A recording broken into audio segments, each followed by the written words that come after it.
कक्षा 10 की आपकी जो प्रश्नावली है 5.2, उसका अब हम प्रश्न पढ़ने वाले हैं 13 यानी 13। इसमें आपको दिया गया है कि 3 अंकों वाली कितनी संख्याएं 7 से विभाज्य हैं। यानी कि आपको ये बताना है कि ऐसी कितनी संख्याएं हैं 3 अंक वाली, ध्यान देने वाली बात है, 3 अंक वाली कितनी संख्याएं हैं जो 7 से विभाजित हो जाती हैं। यानी अगर हम उनमें 7 से भाग करें तो वो पूरी तरीके से कट जाती हैं, डिवाइड हो जाती हैं उसमें। यानी कि आपका जो शेषफल है यानी जो रिमाइंडर है वो 0 बचता है। तो देखिए बात हो रही है 3 अंकों की। आपसे अगर 4 अंक कहे जाते, 5 अंक कहे जाते या 6 अंक कहे जाते, आपको निकालना इसी प्रकार से ही है। चाहे 7 से विभाज्य होने के लिए कहें, चाहे 8 से विभाज्य होने के लिए कहें, चाहे 12 से बोलें या 15 से बोलें, किसी भी संख्या से बोलें, आपको बस इस क्वेश्चन को समझने की ज़रूरत है। फिर चाहे 3 अंकों की जगह पर कितने भी अंक की बोली जाए, या फिर 7 से विभाज्य होने की जगह पर किसी और संख्या से विभाज्य होने के लिए कहा जाए, क्वेश्चन आपको इसी तरीके से ही हल करना है। जैसे कि देखिए 3 अंकों की आपको संख्याओं की सबसे पहली बात तो हमें समझने की आवश्यकता ये है कि जो हमारी 3 अंकों की जो संख्याएं हैं, 3 अंकों की जो संख्याएं हैं वो कहाँ से शुरू होती हैं। तो हम देखते हैं कि 3 अंकों की संख्याएं, देखिए जैसे 100 से हमारी 3 अंकों की संख्याएं शुरू हो जाती है, क्योंकि इससे पहले जो 99 यानी 99 होता है वो आपके 2 अंक वाला है। यानी 100 से शुरू होना है और हमें ढूंढना है कि 100 के बाद क्या जितनी भी संख्याएं यहाँ हैं, 100 के बाद जितनी भी संख्याएं हैं, यानी आप इस तरीके से आगे बढ़ते जाइए और बढ़ते जाइए 999 तक, क्योंकि यहीं तक आपकी 3 अंकों की संख्याएं चलती हैं। यानी 100 से लेकर 999 के बीच में आपको ऐसी संख्याएं पता करनी है जो कि आपकी 7 से विभाजित हैं, यानी 7 से विभाज्य हो जाती हैं। तो देखिए इसमें आपको पता क्या करना है। देखिए पहले हम एक काम करते हैं, पहले सबसे छोटी संख्या इसमें पता करते हैं कि 3 अंक से कटने वाली सबसे छोटी संख्या कौन है। 3 अंक से सबसे छोटी संख्या अगर हमें पता करना है तो सबसे पहले हमने 3 अंक की सबसे छोटी संख्या पता की, वो कितनी लिखी हुई है, 100 लिखी हुई है। अगर हमसे कहते कि 4 अंक की सबसे छोटी संख्या, तो फिर वो हम 1000 लिखते। 5 अंक की बोलते तो यहाँ पर हम 5000 लिख लेते, सॉरी माफ़ कीजिएगा 10,000 लिख लेते, ठीक है कि नहीं। चलिए तो अब हम जो 3 अंक हैं उसकी सबसे छोटी संख्या को पता करते हैं जो कि कट जाएगी आपकी 7 से। सबसे पहले हम सबसे छोटी संख्या 100 को ही चेक करते हैं, क्या ये आपकी 7 से कट रही है या नहीं कट रही है। तो हम क्या करेंगे छात्रों, इसको हम भाग करके चेक करेंगे।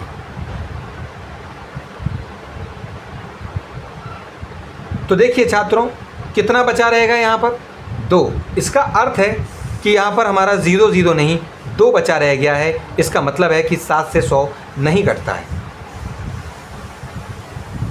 यानी 100 जो है 7 से नहीं कटेंगे। तो वो अब अगली संख्या कौन सी होनी चाहिए जो 7 से कटे। तो अब हम 101, 102, 103 इन सब में भाग करते हुए घूमेंगे तो वो थोड़ा सा हो सकता है कि हमें थोड़ा सा समय उसमें लगे। उसके लिए आपको करना क्या है, सरल तरीका सबसे छोटी संख्या प्राप्त करने का 3 अंक की। तो उसके लिए सबसे पहले आप भाग कीजिए और जो बचा रह जाए, जो चीज़ आपकी बची रहेगी उसको आप घटा दीजिए जिससे आप भाग कर रहे हैं 7 से। तो आप क्या करेंगे, 7 से 2 को घटाएंगे और आपको प्राप्त हो जाएगा 5।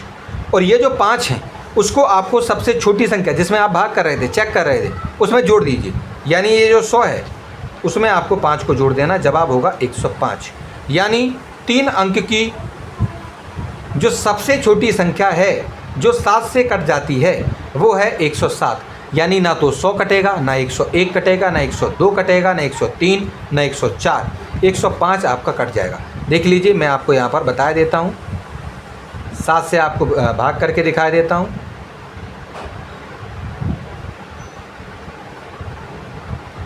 ये देख लीजिएगा छात्रों, आपकी जो 105 है वो 7 से पूरी तरीके से विभाजित होगी। क्या ना सर जी, ठीक है।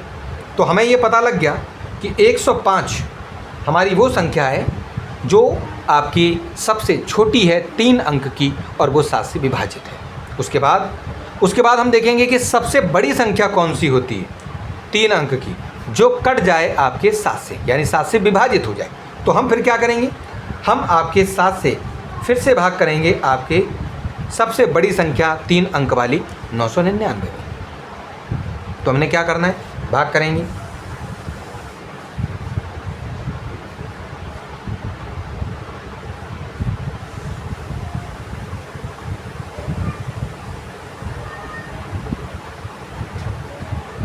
यहाँ पर बचते हैं छात्रों 5। सिंपल सी बात है, हम क्या करेंगे कि ये जो आपके 999 हैं उसमें से 5 को कर देंगे कम। 999 में से 5 को कम करेंगे तो बचेंगे 994। देखिए, क्योंकि 999 देखो यहाँ पर हम आपको घटा के बता देते हैं। 999 में से 5 को जब हम कम करेंगे इस प्रकार से घटा देंगे तो यहाँ बचेंगे 4, या 9 में से 0 हो जाएगा 9, और 9 में से 0 हो जाएगा 9, तो 994 यानी 994। तो ये सबसे बड़ी संख्या होगी जो किससे कट जाएगी, आपके 7 से कटेगी। अगर 995 को देखेंगे तो वो आपकी 7 से विभाजित नहीं होगी। तो पहले हम 994 को ही चेक करते हैं कि सर आपने ये सही लिखा है या गलत लिखा है, उसको ज़रा आप चेक करके बताओ।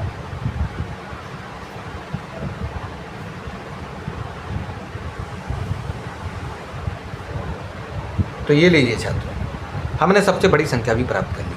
अब देखिए छात्रों, अगर आपसे ये कहा जाता है कि 4 अंकों की सबसे छोटी संख्या बताओ जो कट जाए आपके 7 से, तो यहाँ पर 4 अंक की सबसे छोटी संख्या हम 1000 लिखते, यहाँ पर 1000 से भाग होता, जो भी बचता उसको हम माफ़ कीजिएगा 7 में से कम करते, और फिर जो उत्तर आता इसकी तरह जैसे ये 5 आया था उसको हम उस 1000 में जोड़ देते, और जितना उत्तर आता वही सबसे छोटी संख्या होती आपके 4 अंक वाली।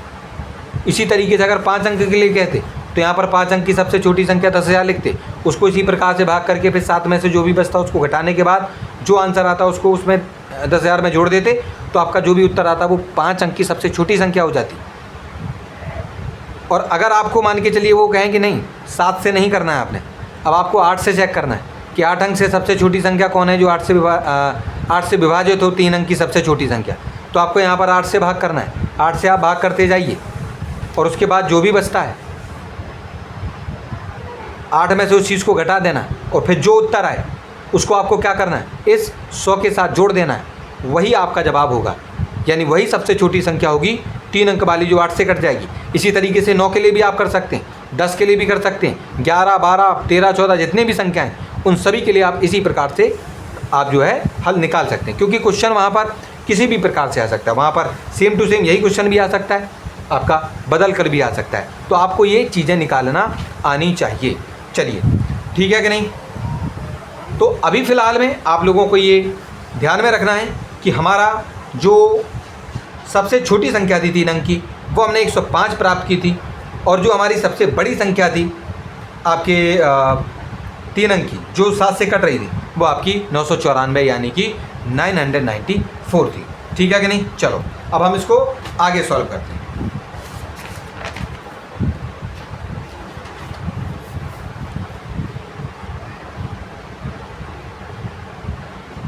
13वां क्वेश्चन छात्रों। तो 3 अंकों की से विभाज्य होने वाली कितनी संख्याएं जो 7 से विभाज्य हैं, उसके लिए हमने क्या किया था, हमने सबसे पहली संख्या लिखी थी जो कट रही थी वो थी 105। सबसे पहली संख्या थी जो हमारी 7 से विभाज्य थी। दूसरी संख्या कौन सी होगी, इसी 105 में आप 7 जोड़ दीजिए 112। तो अगली संख्या जो होगी यानी इसमें 7 जोड़ दीजिए, जो उत्तर आएगा वही 7 से कटने वाली दूसरी संख्या होगी। तीसरी संख्या इसमें आप 7 से जोड़ दीजिए 119, इसमें आप 7 जोड़ दीजिए 126, यानी इस प्रकार से आप लिखते चले जाएंगे और लिखते चले जाएंगे। आखिरी वाली संख्या कौन थी, जो 3 अंक की सबसे बड़ी संख्या थी वो ये थी, इससे आगे वाली कोई नहीं थी। यानी इसी तरीके से आप लिखते जाएंगे और अंत में लिख देंगे 994। यानी ये सभी संख्याएं आपकी 7 से कटने वाली संख्याएं हैं, और ये एक तरीके के एपी के रूप में है, क्योंकि सभी में जो अंतर है वो 7-7 का अंतर है, क्योंकि सभी में 7-7 जोड़ते हुए चले जा रहे हैं। यानी ये वाला हमारा पहला पद हो जाएगा, ये वाला हमारा दूसरा पद हो जाएगा, ये वाला हमारा तीसरा पद हो जाएगा, ये वाला हमारा चौथा पद हो जाएगा, और इसी प्रकार से आप आगे बढ़ते जाइए। और ये वाला हमें नहीं पता कि ये कौन सा पद है। अगर हमें ये पता लग गया कि ये कौन सा पद है तो उतनी ही संख्याएं होंगी गिनती की। अगर मान लीजिए हमने कह दिया ये 50वां पद है, तो हम कह देंगे कि 3 अंक की 50 संख्याएं हैं जो 7 से विभाजित होती हैं। अगर मान लीजिए ये मान लो 60वां पद है, तो हम कह देंगे कि 3 अंक की 60 संख्याएं हैं जो कि आपकी 7 से विभाजित हो जाती हैं। तो हमें यहाँ पर n की वैल्यू निकालनी है और इसको निकालना हम सभी जानते हैं। यानी an बराबर आपको 994 लिखा हुआ है an के स्थान पर। इसको निकालने का फॉर्मूला आपको पता ही है, a + n - 1d और 994 बराबर में है। a के स्थान पर आपको पता है पहला पद आपका 105 है, पहला पद 105 है, प्लस n क्योंकि हमें मालूम ही नहीं है, और d क्योंकि इनके बीच में अंतर सब में 7 बढ़ते जा रहे थे इसमें, इसलिए प्लस का 7 इसमें अंतर है, और यहाँ पर लिखा हुआ है 994। इस 105 को हम 994 के साथ घटाने में ले आएंगे और यहाँ पर हमारा बचेगा n - 1 और आपका 7 इसमें गुणा में। ठीक है, इनको हम आपस में घटाएंगे, यहाँ पर घटा देंगे। चलो 994 में से 105 को कम कर दें, 14 में से 5 जाएंगे, आपके 9 बचेंगे, 1 हो जाएगा, 9 में से 1 जाएगा आपका 8 बचेगा, और 9 में से 1 जाएगा आपका 8 बचेगा, यानी 889, यानी 889 n - 1 गुणा में आपका 7 था। इस 7 को इधर ले आइए छात्रों, तो ये जो 889 है उसके नीचे ये पहुंच जाएंगे आपके 7, और यहाँ बचेगा आपका n - 1। इन दोनों को आप भाग कीजिएगा, तो 7 एकम, इसको सरल करेंगे जब हम, ये देखिए इसको सरल करते हैं 889/7, तो देखेंगे क्योंकि 7 तो किसी से कटता नहीं, तो 7 से इसको काटने की कोशिश करेंगे। 7 एकम 7, 7 दूनी 14 और 7 सत्ते 49 बटे में 1 होगा जी।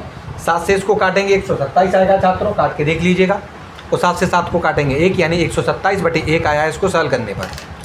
नीचे अगर 1 लिखा है छात्रों, हम उसको नहीं मानते हैं, तो 127 लिख देंगे, इतना भी आपका चलेगा। और n - 1 बराबर 127 है, तो n बराबर कितना हो जाएगा छात्रों, 127 + 1, n बराबर 128, यानी n की वैल्यू निकल आई छात्रों 128। तो कहने का मतलब ये हुआ छात्रों कि ये 128वें नंबर पे लिखा है, यानी इस तरीके से पहली, दूसरी, तीसरी, चौथी, पाँचवीं गिनते जाएंगे। 128 संख्याएं ऐसी होंगी जो कि आपकी 7 से विभाजित हैं और वो 3 अंक की हैं। ठीक है, चलो तो हम यहाँ लिख देंगे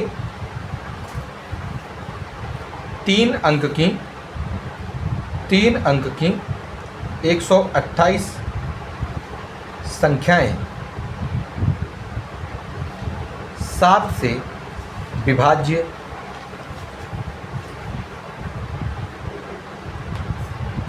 हैं, यानी या इंग्लिश में लिखेंगे 128 numbers are divisible by 7 of 3 digit.